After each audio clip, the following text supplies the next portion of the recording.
natin na sang-ayon sa Article 59 ng Rome Statute of the ICC, bago maaresto ang tao para padala sa ICC, dapat iharap muna sa lokal na hukuman. At ang mangyayari doon sa lokal na hukuman, para siyang extradition. A-ascertain yung identity ng tao, sisiguraduhin na yung kanyang mga karapatan ay na-respeto, at saka syempre issue na kung meron bang jurisdiction yung hukuman na nagre-request ng extradition ng isang Pilipino. So anyway, ang sinasabi nila, Secretary Remulla, palagi nilang sinasabi, kinakailangan makipagtulungan pag merong red notice alert. Kalokohan po yun. Kasi malinaw naman po na ang red notice alert ay hindi siya international warrant of arrest. Yung pagpapatupad po ng red notice alert ay sang-ayon pa rin sa lokal na batas. At dahil sang-ayon nga sa Rome Statute na kinakailangang iharap siya sa hukuman, ang dahilan kaya kinakailangang iharap sa hukuman ay para masigurado na sang-ayon sa ating saligang batas na no person shall be deprived of life, liberty, or property without due process of law, na maririnig muna yung tao na arestuhin. Lalong-lalo na kung siya ay merong pagtutol doon sa jurisdiction ng hukuman na maglilitis sa kanya o humihingi ng kanyang pagkatao. At alam naman natin sa mulat mula, sinasabi natin na wala ng jurisdiction ICC dahil tayo po bumitiw na at nagsimula yung preliminary investigation matapos or lampas na doon sa isang taon matapos tayo nag-deposit ng instrument of withdrawal. Ang nakapagtataka, bagamat paulit-ulit nilang sinasabi na tayo ay susunod at makikipag-cooperate para ipatupad ang red notice alert, wala palang red alert notice.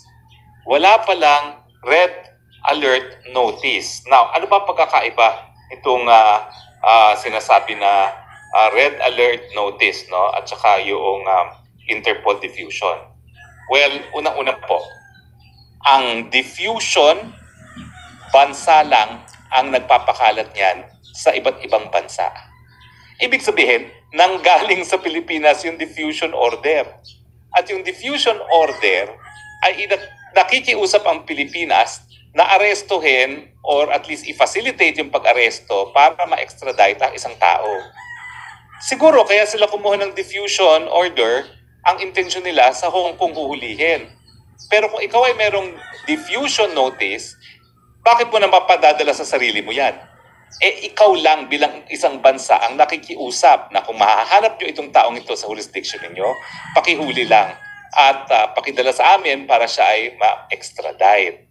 So malinaw po, hindi nanggaling mismo sa Interpol ang diffusion notice. Yan po ay nanggaling mismo sa gobyerno ng Pilipinas.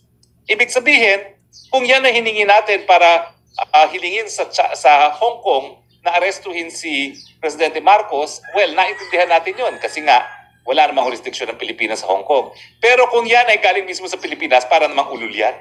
Alam mo namang i-request mong sarili mo na arestuhin. Ba't ka pa magre-request? Ikaw na nga magpapa-aresto. So binobola tayo ng mga administrasyon ng Marcos Jr. nung sinasabi nila na legal ang pag-a-arrest dahil ito'y diffusion notice. Uulitin ko po, parang ulul naman tayo na sasabihin natin sa ating sarili, sa bansang Pilipinas, sige nga, tulungan mo akong arestuhin. Ang ibig sabihin po niyan, Pilipinas lang talaga ang nagdesisyon na arestuhin ang presidente. Wala pong kinalaman ang Interpol, wala pong kinalaman ang International Criminal Court. Ganun pa man, ano naman ang pagkakaiba ng diffusion at saka yung red notice? Well, yung red notice kasi, Interpol mismo ang nag-i-issue niyan. Kung gets nyo? Ang diffusion, Pilipinas ang nag-issue na nakikiusap sa mga bansa, tulungan nyo kaming arestuhin si PRRD. Pero bakit mo gagamitin nga ang diffusion kung pag-aaresto sa Pilipinas mismo? Samantalang, ang red alert notice naman, galing sa Interpol at lahat ng miyembro ng Interpol ay pinakikiusapan. Pwede ba paki-aresto preparatory sa extradition? Hindi po automatic yan kahit tayong parte ng daigdig. Kasi kinakailangan magkaroon ng proseso na masiguro na yung due process right ng nasasakdal ay may respeto. Kaya nga po, kapag ang proseso ay parang extradition, yung extradition hearing na yan ay para lang masigurado na yung due process right, yung karapatang madinig ng nasasakdal kung meron na labag na karapatang pantao o kung ano man ang objection niya doon sa jurisdiksyon ng korteng liliti sa kanya ay madesisyonan ng korte. Malinaw po. Pero walang nag-request na arestuhin ang presidente. Yan ay decision lamang ng Pilipinas. So wag na sana tayong malinlang bilang taong bayan na di umano sumusunod lang kami sa warrant of arrest ng ICC. Now, sabihin natin merong warrant of arrest. Hindi nga po automatic yung pagtutulungan ng mga bansa. Kaya nga po, ang nakahandang petition sana ay certiorari para mapigilan yung pagtutulungan ng mga Pilipino sa ICC. Pero sa punto pag-aresto po, wala pang kahit anong hiningi ang ICC. Sa katotohanan, nabulaga na lang sila at nandyan na ang pagkatao ni Presidente Rodrigo Roa Duterte sa dahig na hindi pa naman sila formal na humihingi ng kooperasyon ng Pilipinas. Ibig sabihin, talagang nais nilang tanggalin si Presidente Duterte bilang tinik sa kanilang plano na Marcos forever. Malinaw po yan at ngayon po, nagtagumpay sila. Surrender siya. Paano naman magkakaroon ng duty to cooperate kung hindi pa nagkaroon ng request? Diba? Kakatawa naman yan. Ibig sabihin, binolunteer ng Pilipinas ang pagkatao ni Presidente Duterte, pero si Presidente Duterte hindi siya nag-voluntary surrender. Labag sa kanyang kalooban at kagustuhan ang pagpapadala sa kanya sa dahig. Walang voluntary surrender. Kaya nga tinatawag natin, kidnapping ang nangyari. Diba? Dahil kung yan ay dinaan sa tamang proseso, binigyan sana siya ng kanyang karapatan ng due process at yan nga ay sa harapan ng hukuman.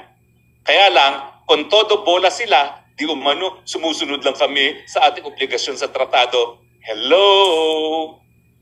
Miski sa Interpol po, walang obligasyon na sumunod sa Interpol. Miski meron ng red notice alert. Bakit? Depende pa rin po yan sa lokal na batas. At ang ating lokal na batas, unang-una, ang saligang batas, no person shall be deprived of life, liberty, or property without due process of law. At yung proseso na susundin ay yung proseso ng deportation. Malinaw po yan, ha? So ngayon, dahil hindi naman pala humingi ng tulong ang ICC, binolunteer ng Pilipinas ang pagkatao ni Presidente Duterte na malinaw naman sa mga video na bakit, ano kasalanan ko, bakit nyo ako inuhuli? Talagang malinaw po, kidnapping.